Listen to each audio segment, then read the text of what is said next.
Welcome to this edition of When the Biomass Hits the Wind Turbine, a discussion of sustainable living and what that means to you and me. I'm Jay Warmke. And I'm Annie Warmke. And today we're going to talk about how to sustain optimism. Or in other words, is it peace or is it Prozac? Do people still take Prozac? I don't know. I did still. It's been more than a week. What are you talking about still, right? Uh-huh. I had no idea. So, we've been talking a lot about optimism. I've been thinking about optimism, contemplating optimism, trying to grab the brass ring of optimism. Actually, like every day for maybe 2 weeks now, this has been a topic. The world's been beating me down, and I'm feeling like we needed to talk about optimism. So before we talk about it, why don't you just tell me what I'm talking about? What is optimism in your mind? Okay, before we do that, though, you said the world is beating me down. Uh-huh. So it's not exactly standing at your door, which is a really great place to be. What does that mean, it's beating you down? I don't know. I feel like everything that I hear or see when I venture out leads me away from optimism, leads me to be pessimistic. And I hear myself speaking in a pessimistic way, and I don't like it. I would rather not be that cynical. I'd rather not be that pessimistic about things, about current events, about politics, about the economy, the ecology, the every-ig, and I would much rather be optimistic. But then I think, well, am I being then self-delusional? You know, am I being Pollyanna, just walking around humming zippity-doo-dah and saying life is beautiful? Well, everything you're mixing collapses. lots of metaphors. I know. I can come up with more. Yeah. Well, so one of the things I was thinking about, though, when you're talking about those kinds of things is that there's a really difficult position between that sort of naysayer and the optimist, because we're living in a time where most things don't seem to be the truth. There's a lot of deceit. So even just going to the grocery store, I was saying this the other day, the packages look the same size, but they actually have less stuff in them. And so there's this, and all the things are costing a lot more, which I see that because I don't go to the store that often. And so I think the groceries that I bought this past week cost $70 more than they have ever cost me. Mm-hmm, but at least there's no inflation. Well, and so there's the lie, there's the deceit. And so I think... You're not helping me feel optimistic here so Okay, far. but that's just about stuff that maybe doesn't even matter. That's my point, is that you're saying, you know, the world's beating me down, but it's really about what I tell myself about these things.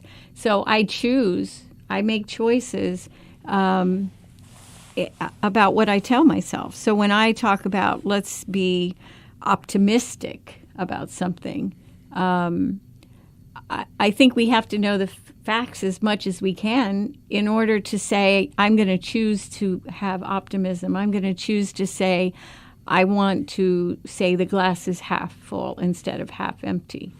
Mm-hmm. But does that require you knowing the facts, or does that require you not knowing the facts? I think you have to know the facts, because then within the facts, so for example, I heard that, by the year 2030, 12 years from now, the earth will not be inhabitable by human beings.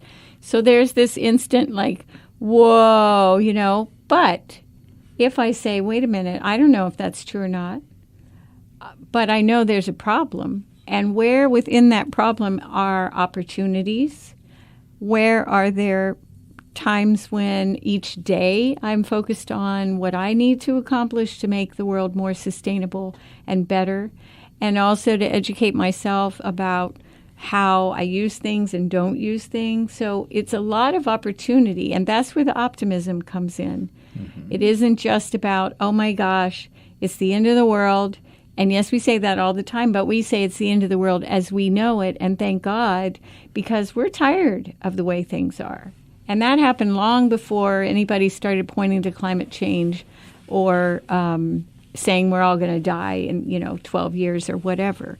So I think we have to make choices about what we tell ourselves and then how we carry out those messages. Well, that's one of those. I know you talk about getting up each day with an empty vessel. or a bowl, an empty bowl in my empty mind. bowl. Mm-hmm. Right. And what you put in that bowl is completely up to you. Is that Well, and that's true because I am influenced by a lot of things, but I still choose what I accept to put into the bowl and what I reject to be. It's my bowl. Mm-hmm. And if you want to beat me up for it, then I make a choice in that matter. And that may be very elitist when I say that, but I think if you look at Buddhist monks and people who've been war resistors and things like that, you'll see that they have some semblance of that thinking as well. Mm-hmm. Well, I guess what led me to think about sustainability and optimism, I would say sustainability at its very core has to be optimistic. It assumes a perpetual nature to things. I want this planet, I want my life, I want every aspect of it to be sustainable for an indeterminable amount of time. You mean not taking away from the future? Yeah, well, investing in the future. If really. I say that whatever I do today will not impact for 7 generations or whatever, that is optimistic in thinking there will be 7 generations. Or that you're even capable of it. Well, I'm not capable of 7 generations. No, but, I mean that you're even capable of figuring out what that means. Right, and we all make mistakes, but I guess the trick is to try and avoid those unintended consequences, So just consciously being aware of it, you'll probably do better than if you just bumble on through and not be concerned about what you're doing and the impact it has on others or the future. So I think at its nature, it's optimistic, but to try and sustain optimism to me is another aspect to this. How do you? Because living sustainably is difficult. Living is difficult, and you want to maintain that in a joyful way. I don't think living sustainably is difficult. I think it has challenges, and it requires a work ethic, and it requires knowledge, and it requires a tenacity to say whatever that culture is telling me, and it's lying a lot of the time, I'm not going to buy into it. Mm-hmm. The problem that we have in our culture, in my estimation, is that we live in a way that is allowing us to feel two emotions. So if you think of emotions as like a pendulum that swings back and forth on a clock to tick the time, and one end of the pendulum is rage and the other end is deep depression. And in between there... That's quite a lovely range of emotions. Well, but I think we're living... I'm angry or I'm in despair. Yeah, right? Yeah. And somewhere in the middle is happiness? Is that... No, in the middle is contentment. Okay. So happiness is in the side where there is, and maybe less unhappiness is on the other side of contentment, and happiness is on. So one side is less happiness, one is more. It's a 3-dimensional pendulum. Yeah, here. whatever. Do not give me a hard time about this. But the point I'm making is there are hundreds of emotions in between that range of deep depression and rage. But in our culture, it's like we've got one or the other. And we're always working on how to control one or the other. So that's why we have lots of medications we take. That's why we buy stuff that we don't need. That's why we eat stuff we probably shouldn't. That's why we drink too much. Why we take drugs, that we shouldn't. And so instead of working on this thing about contentment, which is where maybe the edge of optimism is, optimism may require a little more energy than contentment. But so if we're working on contentment and we're sitting there in that place where we feel contented with what is around us and within us, what we're doing is opening ourselves up to what is possible. And that's the place where optimism can be born, because we want to sit in that contentment and we want to be able to say, there is hope there, and this is why. Or we won't miss things that come to us in a way like the people we love giving us something or teaching us something. When we're always in this extreme of emotion, whether it's on the side where the deep depression is or the rage, we are completely missing everything that contentment provides us, the opportunity to feel. And an example would be when I'm feeling very stressed about, I don't know, maybe I'm not feeling well that day. That would be more of what would be wrong. And so I don't have the energy to think about what I have to do. And so I really don't want to because I don't have that energy. So what I need is to take myself to a place of contentment with the way things are. And one of the ways I do that is to go and sit with my goats who will come and sniff me and take care of me, really. They know something's wrong because I'm sitting down on the hay, and I might even fall asleep with them for a little while. And when I wake up, I have spent time as a contented, everything's the way it should be, and I can go back and then decide, okay, hey, I don't feel that well, and I can make a good decision about what that means, versus I'm always beating myself up. I should be working harder. I should be doing blah, blah, blah. So I think in our culture, we need to be able to say to ourselves, look, lots of what we're being shown and taught and hearing is a lie. It's a total lie. And I don't want to be in deep depression, and I don't want to be in rage. I want to be in a place where I can absorb what's possible in a good kind of way. So what I'm hearing you say... the counselor comes the counselor, in the room. See, I'm owning what I say here. Yes. But what I'm hearing is first off, be self-aware enough to identify when you're feeling these feelings of, I'll use the word pessimism or whatever, that or depression. It's not really depression, hopelessness. Hopeless. Well, or just say a negative aura about existence. Yeah. And say, all right, well, separate yourself, be self-aware, and say this is not the norm that I care to experience, and then go to a place where you can focus on the positive, let the goats be your guide. Right? I don't think when I'm in that place I'm really trying to tell myself anything other than to get away from that. Right, to just stop what's being put into my head by me, or something I heard that's playing like a radio or a movie playing in my head, and to say, all right, I'm going to take a rest, and I'm going to rest myself from that. Not everybody has figured that out for themselves, like you're saying about self-awareness. All of that comes over time, but there are lots of tools out there. One of the best tools is to talk to somebody. Now, there's a rare, unique thought, but mental health really requires that you connect with other people. I got to deal with other people? Yeah. Well, you're fortunate you have me. Well, that's true. And the goats. But. Yeah. Well, no, they don't have you. But here's the thing. We need to reach out to others. We need to be able to ask for what we need. So if I'm having a hard day, part of my formula will be to say, I have the goat flu, Jay. You think you could help me today? Maybe you rub my feet or my neck, or you just hear what's going on, and you tell me, you're always so good at this. You'll tell me one thing, and it'll just put everything back in line for me. And so we need, first of all, to have some kind of support system. And then beyond that, we have to look at other ways. There's a lot of stuff online, meditations and all kinds of cool podcasts and stuff to listen to help yourself figure it out. Okay, and speaking of listening, you're listening to When the Biomass Hits the Wind Turbine with Jay and Annie Warmke. And Annie and I are reminding you that it is, in fact, the end of the world as we know it, and... Thank God, Jay. Thank God. Yeah, the end of the world is a hopeful thing. Now, and when we say that, again, now that sounds like, oh my gosh, the world is ending. And really what we mean by that is that this kind of unsustainable existence that we've been talking about, the existence that gives me angst, has to come to an end. It is coming to an end. Whether it's a personal end or whether it's a societal end, I don't know.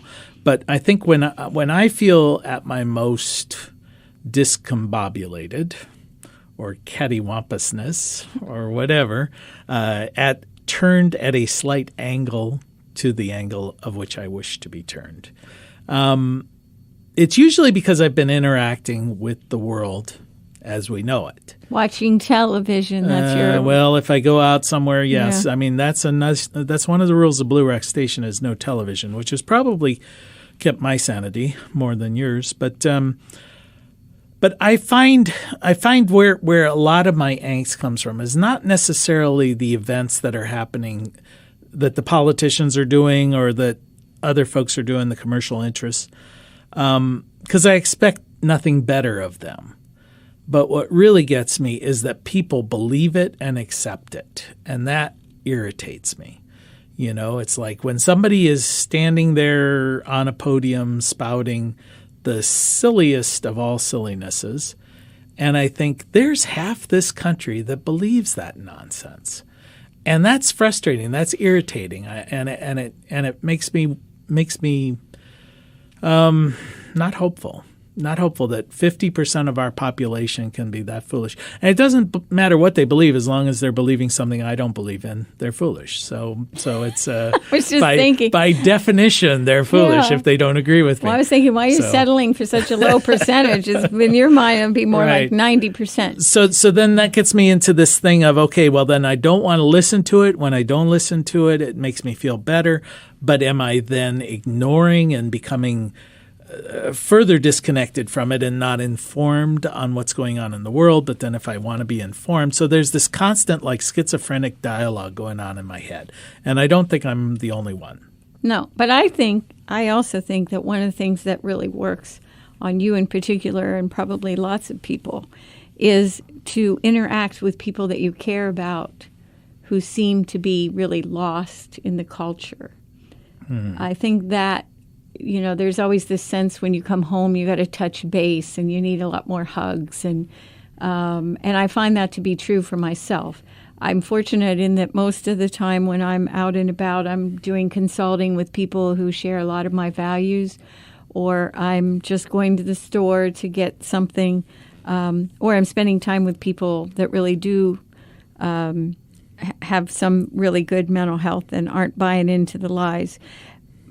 So, but I do know that when I'm out and about and something happens that's really tough to witness or hear, whether it's on the radio or in the store or whatever, I have this sense of like a little kid. I got to get home. I got to touch base. I got to have some hugs so that I can reestablish balance within myself and my thinking, because suddenly it's just been too influenced by all the insanity. And the other thing is that I tell myself, which gives me solace, is that we breathe the same air as everybody. And we breathe the same air as Mohammed and Aristotle and my grandmother. And so how does that influence us? It's really the physics piece of it, where every molecule touches every molecule. So there is a certain sense, to me, a certain logic that we would be feeling these things.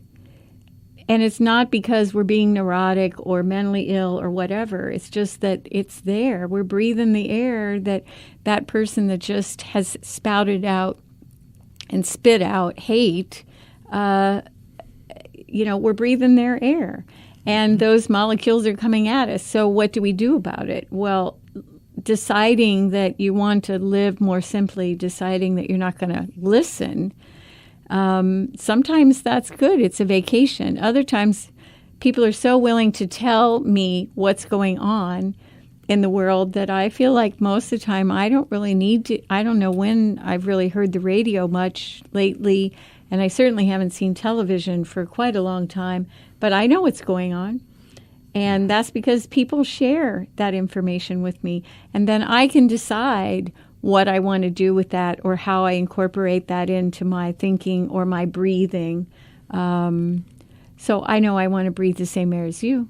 I like the way you think. Uh-oh. All right. Well, me and Aristotle, we got a lot in common. So I hadn't noticed. Yeah, it's all Greek to me too. That's right. Right. So anyway, one of the things I was going to throw out there, and this is when I'm giving myself my schizophrenic dialogue, and I think, ever since I was a little kid, I have been told the world is going to end soon. It was going to be a massive nuclear explosion with the Soviet Union and the United States going head to head. I'm being told that again all of a sudden, and that's all nice. The Cold War never actually goes away. How about going to church, the Catholic Church? Well, yeah, wasn't Jesus coming again? And we didn't talk too much about that. It was mostly just some guy with horns going to get me with a pitchfork. And but there's always something looming over your head. Now we've had global warming and we have all of these things. I think a lot of the folks on the left-hand side of the dial I think they almost embrace the idea that climate change is going to have catastrophic effects. I'm not 100% convinced on that. I don't have any reason to be convinced for or against that. I know the effects happen. I don't know how catastrophic they are. The one thing I am convinced about is that the people who cause them are not going to be the ones to suffer from them. It will be the innocents, the collateral damage, and that's always the way. But I feel like there's this hope, and it's almost like being in Catholic Church, that some other entity, whether it's God in its heaven or the earth in her weather patterns, is going to punish these evildoers. So if you say, is there perhaps climate change is not as bad as you've decided that it is, or there's a technological fix or whatever, I feel like that's considered almost blasphemy by a number of folks, saying, no, it's real and you will be punished for it. Yeah, and if you are not punished for it, then there is no justice. Okay. Well, here's the problem, is that somewhere in there is the truth. Mm-hmm. And maybe it's not a bold-faced lie for some people. I think a lot of stuff that we're taught and shown in our culture is to create fear to control us so that we don't want to think or we don't want to act, and we always want to behave and be good little kids. And there's a lot of deceit. So, but somewhere in there are some. Well, when you say deceit, let me interrupt you there, because I think that assumes conscious deceit, and I think a lot of people are self-deceiving. That may well be, but I would say that overall, the government and government, yeah, government, the deceit. Those are synonyms in the okay. But the cultural message is one of lying and deceit. And so that's a given. So if we just accept that, then we step away from that and we say, but what is the truth in my own life? Because frankly, at this point, I don't really care who's lying and who isn't lying. What I know from my own observation is that things are changing. Yeah, and the conversation we're having right now about deceit and all of that, this is what gets me very pessimistic. I understand, and we're throwing around the word truth like it means something. Truth is something that is fluid and flexible and situational, but it feels discouraging when we get into this kind of conversation. And I say, all right, I don't want for me to say the government is being deceitful and society is being deceitful is a lot like saying that rose is pretty. It's not very insightful. But we have to start there. Yeah, and accept it. And so I'm happy to accept that. I'm already on board. Okay, I'm on good. that boat. Okay, but now so now I want to be on the good ship Lollipop and be dancing with Shirley Temple. You're too old to be on the good ship Lollipop. So somewhere in there is balance, and that comes into how you live your life every day. So I can look up and say, look, I'm doing my best to be zero waste. I'm doing my best to live within the values and morals that I have set for myself. And it is not situational. It isn't based on if you decide to give me a lot of money, I will somehow do something that's outside of these values I've set for myself. And I will say that I only have today. I don't have all that out there in the far future, the near future. I'm duty-bound to not influence it in a negative way. But all that other stuff is just trimmings trying to make you afraid. And if you're afraid, you're controllable. So I think that what it all comes back to, and this is what I'd like us to end the show with, is to talk about the things that we have control over, because what you're basically telling me is I don't feel like I have any control over these things. And frankly, we never have had. But I do have control over the things I do in my daily life, in my relationships with others, in how I view the world, my relationship with the soil and the earth and everything in it. I have control over that. So be the change you want to see. Well, maybe, and that seems sort of trite. It's only trite because it's true. I mean, every good saying has a certain amount of reality. So what you're saying is, okay, be aware of what the world really is. The truth, yes. Yeah, accept that. Then you say, control the things you can control. This sounds like a 12-step program here all of a sudden. Well, we need a plan. I mean, that's I the need reality. a societal 12-step program. No, you just First, I'm going to apologize to the entire world for doing it wrong. All right. Try not to be too bad. I think it's more like 5 steps. Right. The 5-step program. Be aware that the world is a depressing place. No. Be aware that it has its limitations and problems. Deal with the things that you can deal with. Start each day and live in the moment. Right? So far, so good. Yes. And the one thing that I like to hold on to is, and I know sometimes you shake your head and say, "Oh, you naive young man," but no, I never say that. Never. is to say, okay, slowly over the eons of time, things get better. Oh no, let's not go there. All right, I'm gonna hold on. No, I'm seeking optimism, and you're throwing cold water on my optimistic behavior. I'm saying that the world is better today than it was 1,000 years ago. Okay, let's keep going. All right. Okay, 2,000 years ago. No. I think that we get better.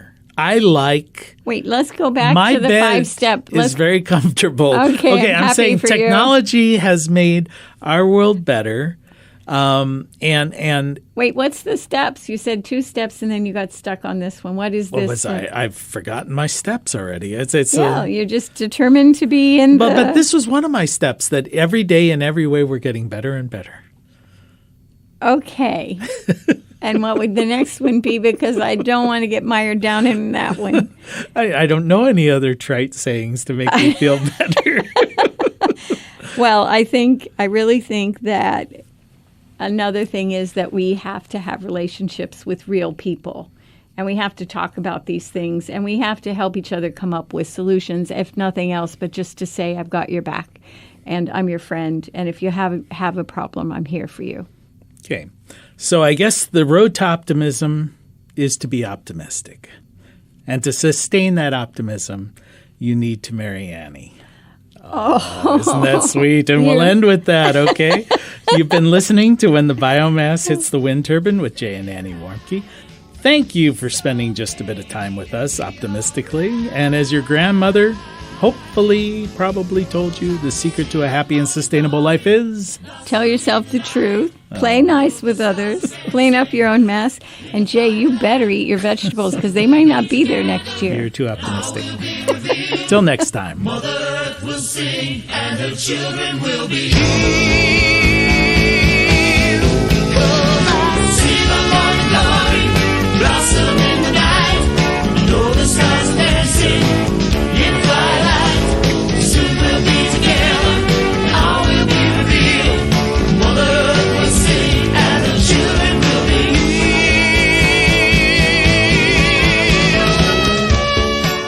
You can find more information on living sustainably in our unsustainable world at bluerockstation.com.